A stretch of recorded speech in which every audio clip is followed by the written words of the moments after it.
Hello friends, in the series of BSE IPF, I welcome you all. We are talking about the economic survey and the topic about which we will be talking is the money supply, where the money supply into the economy.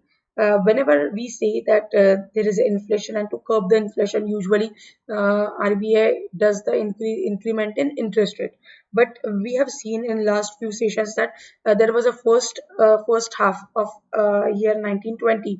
There was a ease of inflation, then there was a deflation, but there was a slight spike in the inflation for few months, but overall inflation was very much under control. But now when the inflation is under control, we need to push the economy, we need to push the GDP numbers, and for that there has to be more and more amount or the cash in the hands of investors. If the more money is into the hands of common person, he will start spending. If the spending is there, there will be a consumption, and if the consumption is there, there will be a addition to the GDP. So how does they manage? We will try to see uh, whenever whenever we are talking about the monetary policy, they are having only four tools to maintain the economy. One is cash reserve ratio, the other is a statutory liquidity ratio SLR, the third one is repo, and fourth one is reverse repo. With the use of these four tools only, RBI manages everything. And when we say the reserve money is an expansion adjustment for the first round effect of cash reserve ratio. So whatever the reserve money which the RBI is having, we can see that the growth was very much less in 1920 with respect to the 1819 14.5 to 9.4%. And now when the inflation is very much under control, either RBI can reduce the interest rates, reduce the repo rate, or they can reduce the cash reserve ratio. They have reduced the cash reserve ratio by 100 basis points. 100 basis points means 1%. And if they have reduced the cash reserve ratio by 100 basis points, that means the more amount is in the hand of bank, and if the more amount is in the hands of bank, then definitely they are not going to put it in their safe.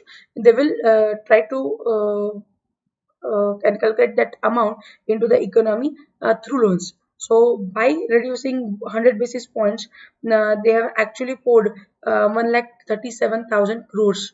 That much money came into the economy. So this is how they are trying to bring more and more money into the system. Then we can see that currency in circulation. 120% of the reserve money expansion during the year. At end of the March 2020, the currency in circulation constituted around 81% of the reserve money, which is again a nice thing. Usually, how does it work? Whenever we say the demand of currency in circulation normally follows the defined intra-month pattern.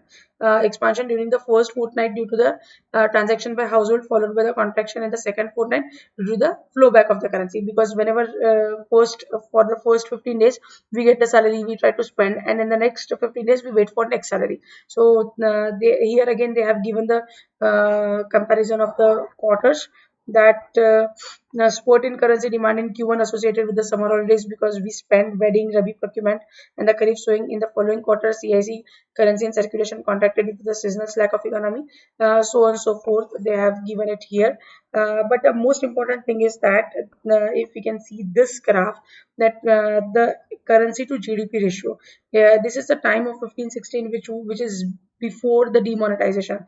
The currency to GDP ratio was approximately 12%, and now we are back to it, which is most important thing, that uh, to give the growth or to accelerate the growth, RBI is trying to avail more liquidity to the hands of common people, so that they can spend more. And with such kind of efforts taken by the RBI and the government through RBI, our India's currency to GDP ratio is again back to the 12%, which was earlier before the demonetization. We are stopping here. Thank you very much for liking our session. Don't forget to write your name along with the email address in the comment section. All these sessions are coming to you by BSE, SEBI, so don't forget to say them thanks also. The same topic is there in Marathi and Hindi. You can check out the YouTube channel for that. Thank you very much. Stay tuned.